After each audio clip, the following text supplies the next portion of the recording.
بعض لوگ کیا سمجھتے ہیں کہ گناہ کرنا اگر عقیدہ درست ہو تو پھر کوئی بڑی بات نہیں ہے. میرے بھائیو ایسی بات نہیں ہے.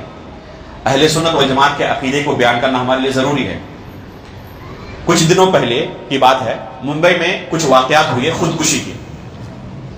ایک گھناؤنی عادت ہے، کسی سماج اور معاشرے میں کسی مذہب میں خودکشی کو اچھی نظر سے نہیں دیکھا جاتا. انتہائی اخلاق کے اعتبار سے گری ہوئی حرکت ہے ہر مذہب میں، ہر قوم میں، ہر معاشرے میں. ممبئی میں کچھ اس طرح کے واقعات ہوئے.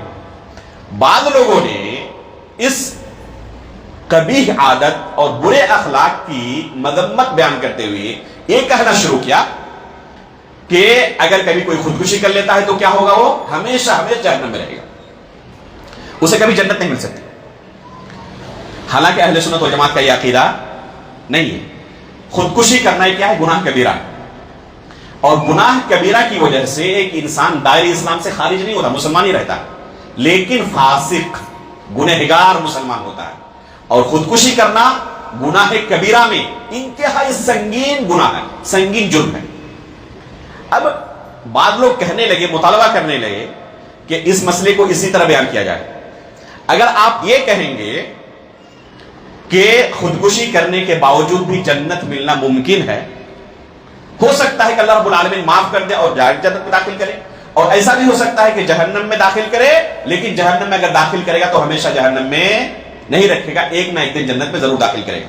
بعض لوگ کہنے لگے اس طرح کہیں گے تو لوگ خودکشی سے رکیں گے نہیں، اور یہ گناہ ان کے نظر میں ہلکا ہو جائے گا، اور بہت سارے لوگ اس کی طرف راغب ہو سکتے ہیں، اس کا اقدام کر سکتے ہیں.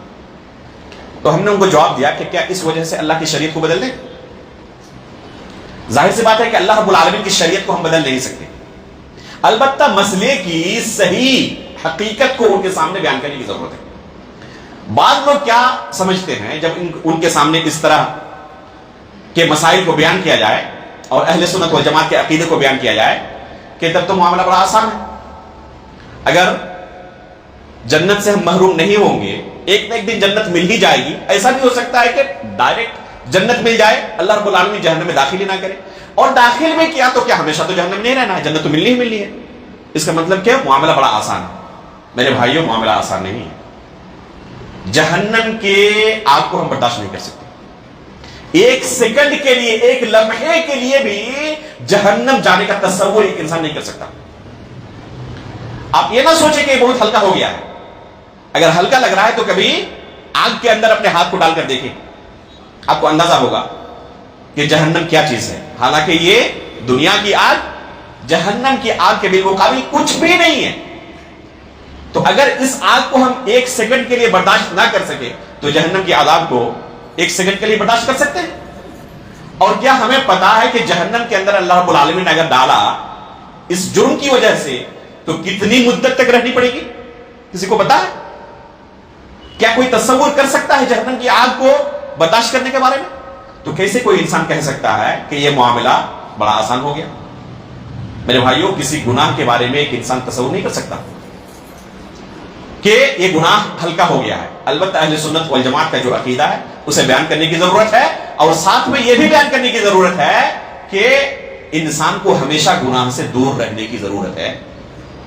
اگر اس نے گناہ کو اپنی عادت بنا لیا یا ایسا گناہ کر کے اس دنیا سے رخصت ہو رہا ہے جس کے اوپر جہنم کی وعید آئی ہوئی ہے، یعنی اصل یہی ہے کہ وہ جہنم جائے گا.